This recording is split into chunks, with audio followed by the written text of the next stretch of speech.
Thank you to the Untangling Circularity podcast, our sponsor for the month of December.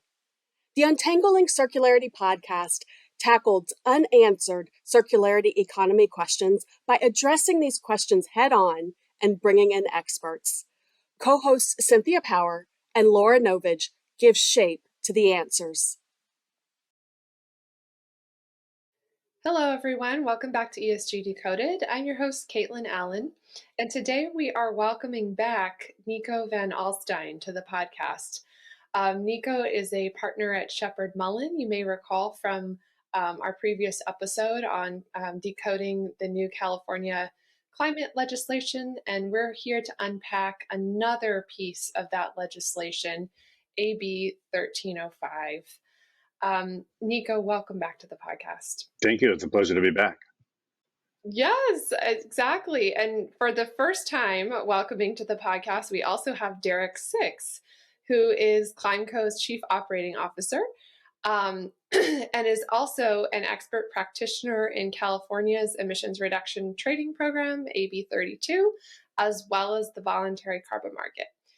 Derek has spent 17 years in the offset project development space, involved in the innovation and design of numerous projects, markets, and greenhouse gas reduction protocols.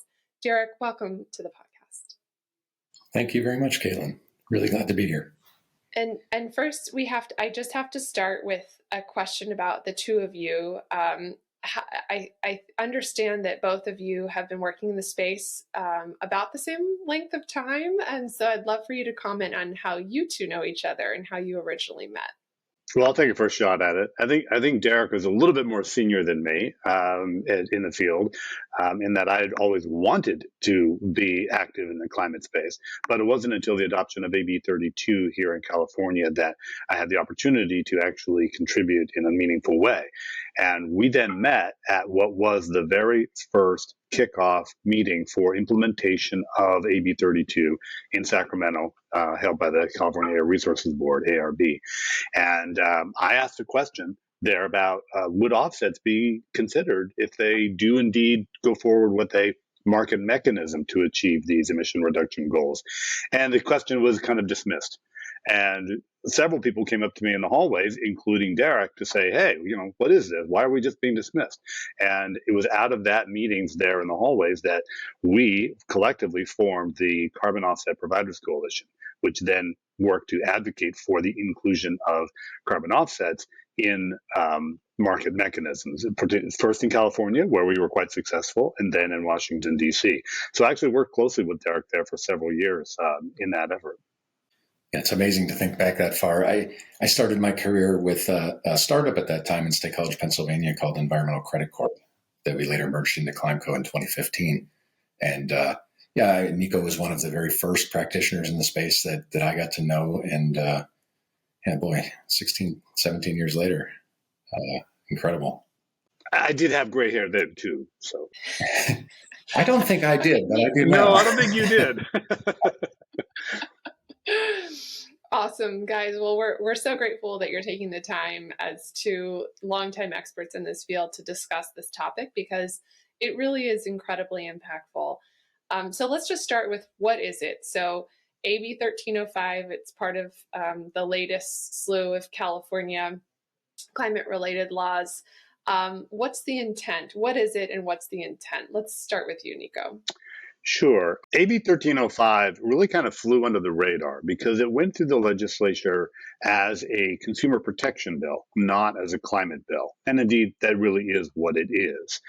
So it didn't get the attention that the other two climate disclosure laws that we discussed in the last program got at the time. So frankly, a lot of folks were surprised. But at any rate, it got there, and it got to the governor's desk, and he signed it into law the same day that he signed into law SB 253 and SB 261. So what is AB 1305? It is a disclosure requirements law for voluntary carbon credits. So there are two sides to the law. On the one hand, there are disclosure obligations for anyone that markets or sells voluntary carbon credits into California, or within the state of California. So that's one side, the sellers and marketers. And on the other side are the buyers. And they also have disclosure requirements regarding their use of voluntary carbon credits. And there's actually that, for them, it's a two-step process. They have disclosure obligations simply if they buy them. For whatever purpose, they have a disclosure obligation. Secondly, if they make claims with regard to, for example, and most primarily, net zero ambitions, and they are claiming that they are using voluntary carbon credits to further their net zero ambitions, then there are additional disclosure requirements that are imposed upon them. So there are a number of issues that arise, but that's the basic framework. Disclosure obligations about marketing or selling voluntary carbon credits, and buying or using and making claims about voluntary carbon credits. So we can talk about the various issues there, and what do we mean by disclose? The bill is very straightforward. You put it on the website of your entity. So that's what it means. And in terms of the intent of the bill, it's really to assist, because it's a consumer protection law. The real purpose here is to protect consumers that are looking to buy things, whether they're buying credits themselves or whether they're buying a product from a company that uses voluntary carbon credits, so that the consumer can be well informed as to what that's all about. So that's the real intent. I think there are other related issues with regard to the intent, but in terms of the law, that's what it's about, and we can talk more about that. So here's a just top of mind question from a non-expert, me. Does this also apply to Quebec, since California and Quebec's carbon trading programs are linked? Kaitlyn, California does have a compliance offset program, and they do have a program that's linked to Quebec, in which the entities in the two jurisdictions can trade offsets back and forth, as well as allowance instruments. But the voluntary market is distinct from that program. And so this regulation does not apply to Quebec. It applies only in California. It applies only in California, and it applies only to voluntary carbon credits, not to the California compliance offsets. Okay, that's really helpful. That's a great really point. important distinction. Yeah, okay. So this is just for voluntary market offsets in California, being sold or bought in California. Yes. Okay, awesome. All right, so we know kind of what it is. Let's talk about the bill itself. Are there any potential ambiguities in the bill, or, is it like, well, we're going to hit the ground running in January, when does it take effect? And then any potential ambiguities that could potentially delay implementation or result in the need for further clarification? Well, I'll take a shot at it first from a legal standpoint. What does it mean within the state of California? What activities bring you within the state of California? Now, for marketers and sellers, that is the most pertinent question, because, of course, most people operate and conduct their business via the internet today.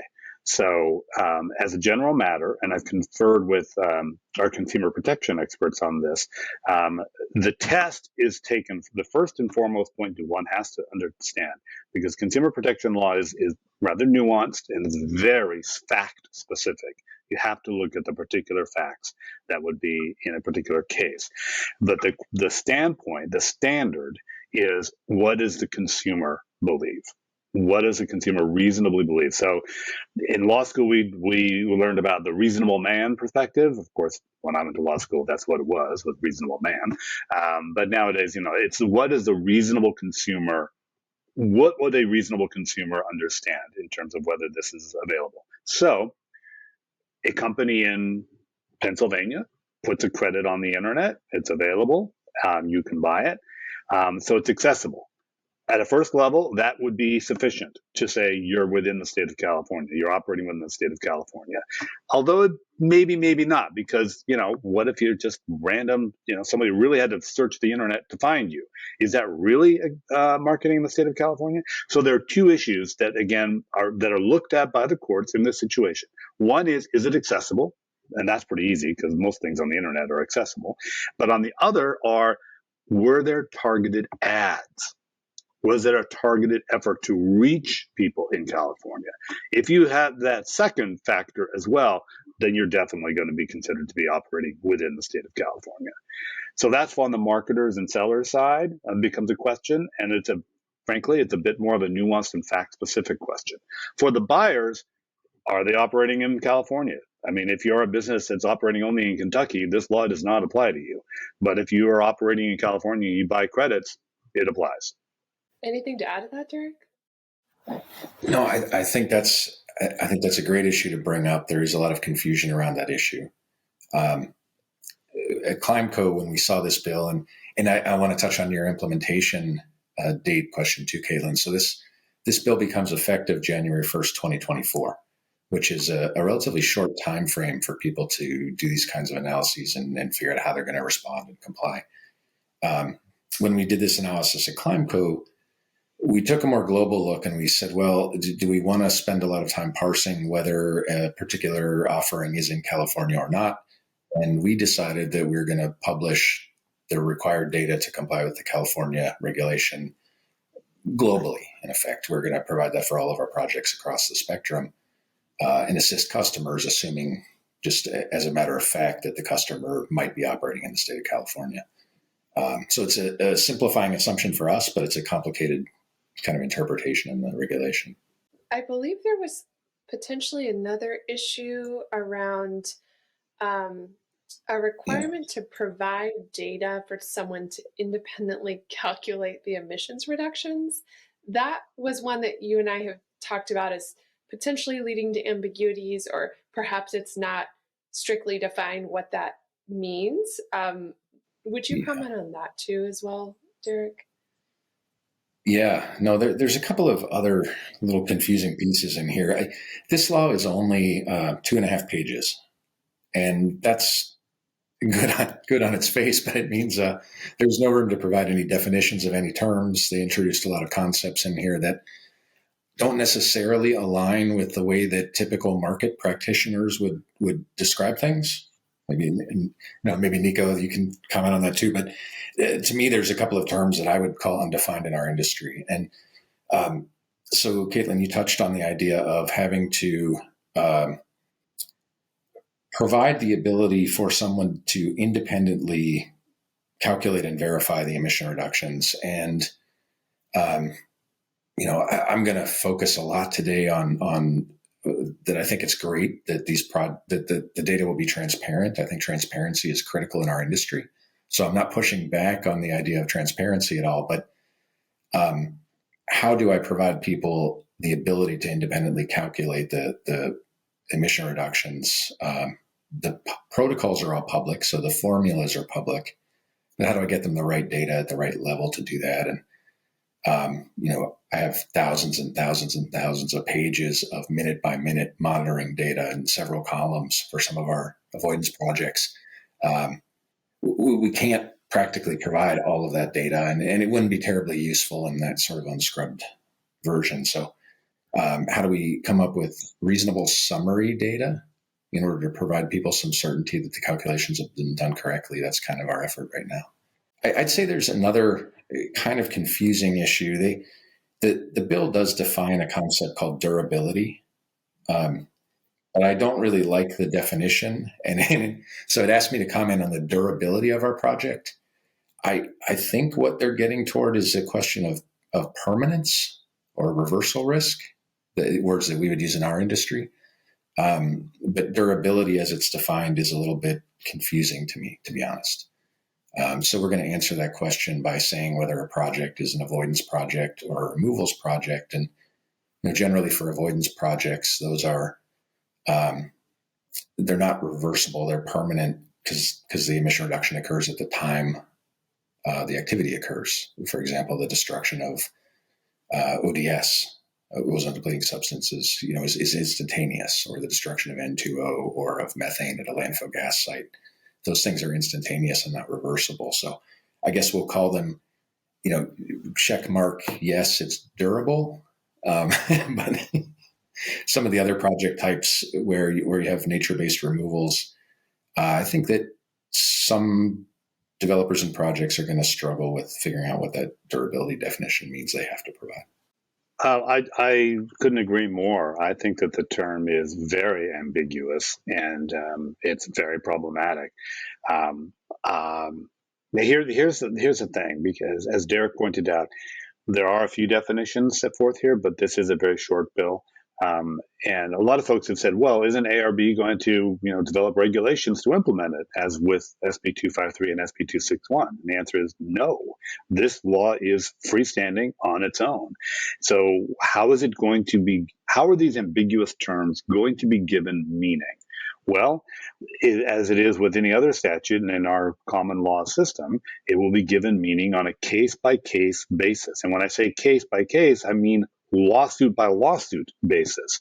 That's how these terms are ultimately defined. Somebody brings a lawsuit, a judge writes a decision interpreting the bill, and that becomes part of this longer conversation in the common law to give meaning to these words. Obviously, that's a long way off. In the meantime, folks like ClimeCo have to act. They have to comply with the law as best they can, as they understand it. So towards that end, I've spoken with lots of folks in the industry, including ClimeCo, and there are efforts to kind of develop reasonable interpretations that folks can collectively, hopefully, put forward and say, this is what we understand this term to mean. This is how we're going to define it. And kind of occupy the field and provide a definition that is more meaningful and useful than this concept of durability, which is rather ambiguous. Yeah, and I mean, I think it's a great segue into the compliance standpoint. So ClimeCo is a company that sells offsets, sells credits, and is going to have to comply with this bill very soon. I don't think I mentioned the date, but we're recording this on December 14th, 2023. So it's really a few weeks away. So Derek, what is ClimeCo doing to be able to be prepared to comply with this bill beginning in 2 weeks? Yeah, our team has 17 days to become compliant with this bill. In our view, we are committed to getting there on being ready on January 1st. We have people across the company in IT and marketing and sales in transactions, all thinking about the presentation of this data, where it's going to go on the website. How do you make the links available? How do you make it searchable? It's a challenge. I will say, though, I have every confidence that we're going to provide that data. And I look at this compliance effort in two pieces. I think, we can't assume responsibility at ClimeCo for all of the clients and purchasers' reporting requirements and the claims that they might make about the offsets. But we can do our very, very best to provide the data necessary for them to comply. And so we have to look both at ClimeCo's compliance and at the provision of a reasonable amount of data for other people to be supported in this. And so we're not alone in this. There's other developers, working on the marketing side and offset selling side, I'm sure, but there's also a slew of clients and customers out there that are trying to figure out what am I going to do? Who can I link to? Where do I get this data? We're fielding those calls, and I feel pretty confident that we'll come up with a great response and one that supports our customers. But again, though, with that caveat that Nico and I discussed about some terms and some definitions that are not all that clear to me. But I guess I would say, kind of going back to what I think the intent of this bill is, and Nico discussed that it's a consumer protection bill. ClimeCo is a company that's always chosen to operate using kind of the four primary, well-known, reputable registries: CARD, ACR, Vera, and the Gold Standard. Let's spell it out real quick. Sorry, Derek, for folks that don't know. Yeah, the Climate Action Reserve started out in California. The American Carbon Registry, Vera, used to be called the VCS.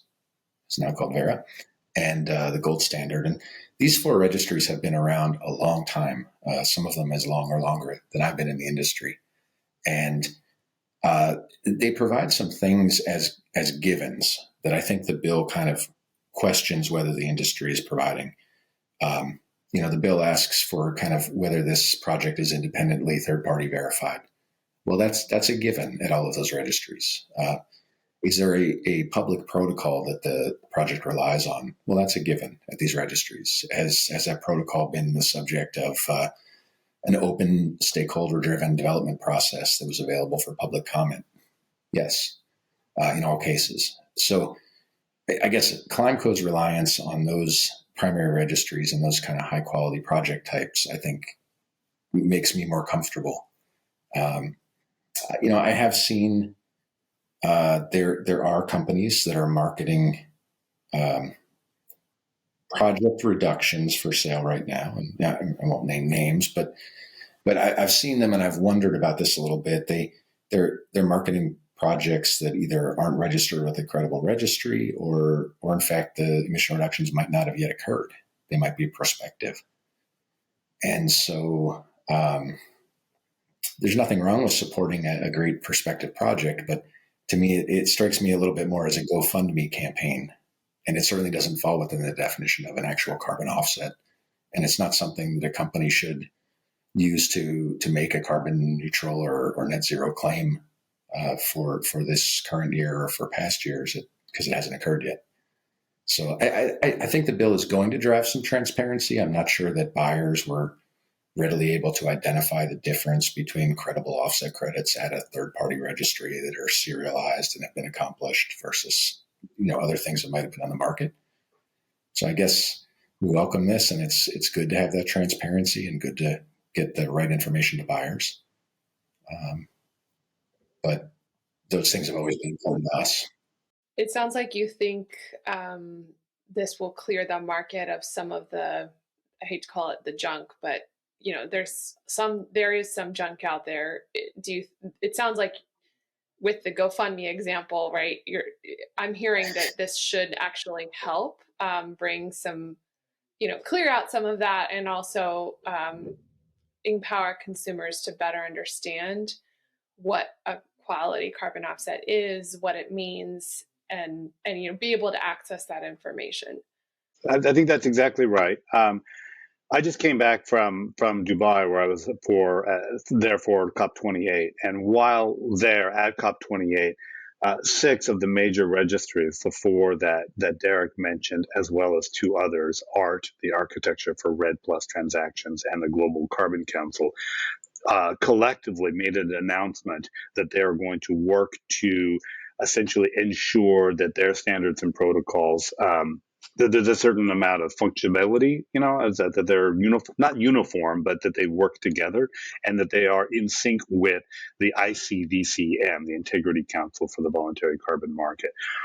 So the point of that being that there are already major players that are doing a lot to ensure the integrity of the market, and the high quality carbon offsets that are indeed there and available. And that is in order to distinguish them from others. You use the word junk. I mean, let's face it, it's a voluntary market. There is no regulation. In other words, it's the Wild West. Are there some, Wyatt Earps out there in the Wild West? Or I guess he was the sheriff. The bad, guys wearing black in the old movies. Are there some, questionable players in the field? Yes, we know, particularly in the last 2 years, there have been a number of reports. And can credible projects under one of these accredited programs make mistakes? Sure, that happens too. It happens in every market. There are efforts to ensure the quality. I think that, unfortunately, particularly in the last 2 years, has been an awful lot of bad press. And people that are not active in the market, that don't understand the market, sort of just get to the viewpoint, oh, they're all bad. They're all greenwashing. And that's just not the case at all. So I think, frankly, that bills like this that have now become law are motivated in part by a misunderstanding of the market that just sort of assume that it's all fraud, which it certainly is not. So I think that that's part of it. And frankly, as ClimeCo and others in the field that are well established, that have been doing high quality products for some time, they're not going to have that difficult a problem. I mean, I their holidays are going to be ruined. They're going to be working all night through Christmas to get all this information up and ready on the website. But other than that, they have the data. They'll be able to post it and disclose it. So that's not the problem. It's some of the other players out there that, they're not going to have websites. They're not going to have just sections of their websites with these disclosures, would be my prediction. They're just kind of skate by and hope that nobody notices. So there are those players out there. And then just to make one last point, sort of circling back to what Derek was saying and the effort that he and his company are undertaking to comply, I suspect that their customers, the buyers in the world, are going to be turning to them for the data. And it's going to, okay, I bought this from you. Provide, where is it? What's the serial number? What's the protocol? Give me all of that information, because they don't have it. They're buying it from them. So the burden is really going to fall upon the project developers and sellers of these credits to provide that data. The buyers then will take it, put it up on their websites. Where they do have an additional challenge is to make additional disclosures in the event that they are using that data and using the use of their voluntary carbon credits to support and substantiate claims regarding net zero. That's where the burden falls on them. So they're going to have to they're going to have to demonstrate that if they're making a claim that we are on track to achieve net zero by 2050, and we're using these credits to do that, well, you better be able to be A, accurate, and B, have some substantiation. So, okay, or you have a 50% goal by year X. 50% of what? People throw out these terms very loosely without having the underlying metrics. And what you got to do if you're one of those companies is have the underlying metrics to be able to substantiate why you believe that these carbon credits will help your company cover the residual emissions that you cannot abate and reduce on your own, that will but achieve your goals of getting towards net zero. That can be done. There are very credible and reasonable ways for companies to do that. That obligation is on them. But in terms of the underlying basic data about the carbon credits, that's going to fall on the ClimeCos of the world.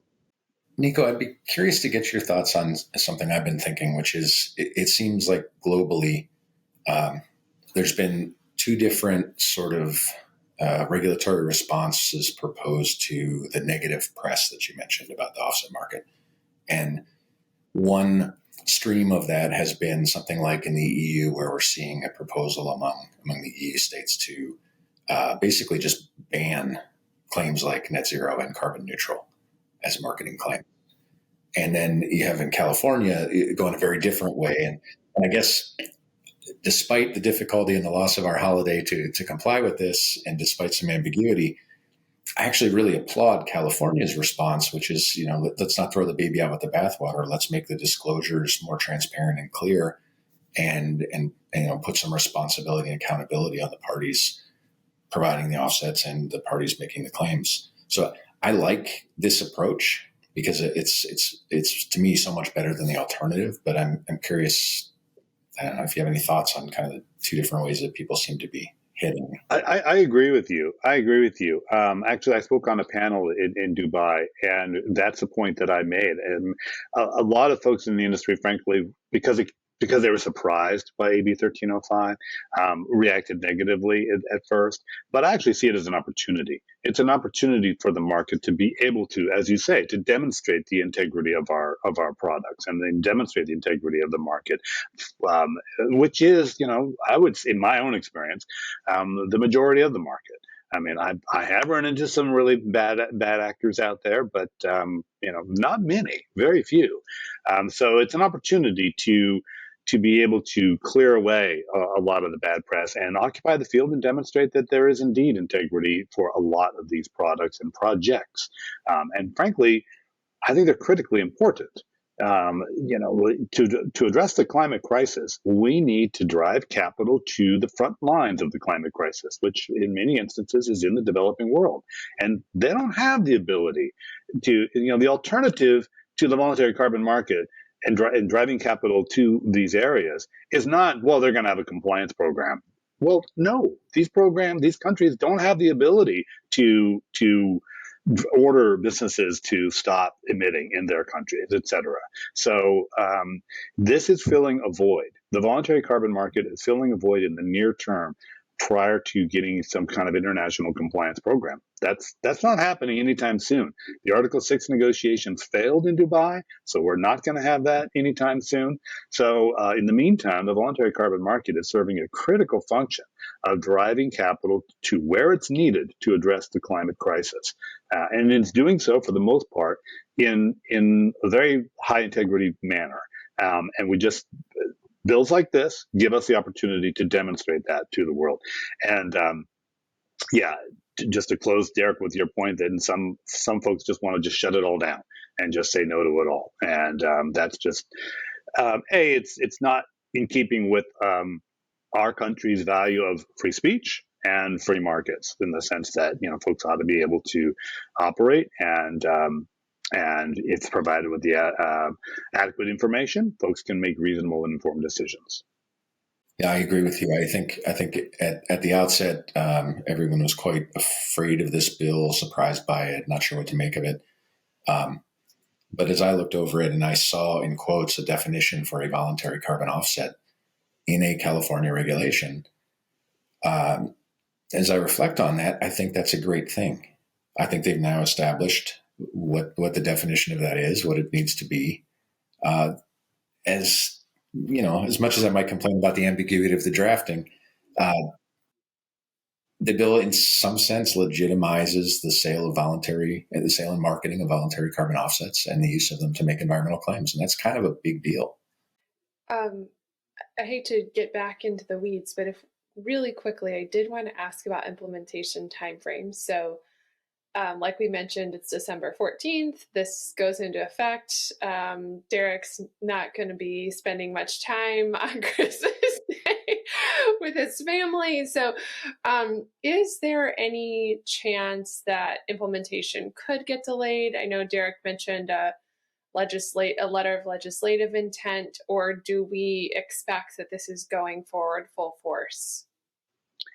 Yeah, Derek, before our call, mentioned a letter of intent by the bill's sponsor, Assemblyman Gabriel. In fact, I meant to have it apply 2025, not 2024. Well, that's nice, but it doesn't matter. And the people of California have spoken. They've declared that this is the law as of January 1, 2024, period. Now, the risk, the nuance to that is, how is this law enforced? Unlike the disclosure laws that we talked about last time, where you have ARB as the enforcement mechanism, here it's your attorney generals and the attorney general of California and the district attorneys of the different counties of California are going to be the primary enforcers of this law. They can choose to bring a lawsuit or not. And so that becomes a question of, so you get a letter from the DA saying, we think you're selling credits in violation of this law. You can come back to them and say, hey, guys, give me a break. I just learned about it, And I think it's highly unlikely that a bunch of DAs are going to be issuing letters on January 4 saying, you're in violation of the law. It takes time. So, but, are you in fact in violation of the law if you haven't made those disclosures on January 4? Yes, you are. But it's a question of, there's a rule of reason in terms of prosecutorial discretion. If a DA is going to be a real jerk about it and really come after everybody aggressively on January 4, I think a lot of courts would say, hey, counsel, back off a bit, give them a break. But, that's the law is the law. The question of how it's applied and enforced, and only time will tell there. Derek, anything to add before we move to final reflections? No, I think Nico's points on the timeline are accurate. We did have some customers come to us and point out the letter that Assemblyman Gabriel had written and ask if that was applicable. And our layman's advice, without consulting with Nico, was I don't think so. So we're full steam ahead on January 1st of 2024, 17 days from now, being ready to comply.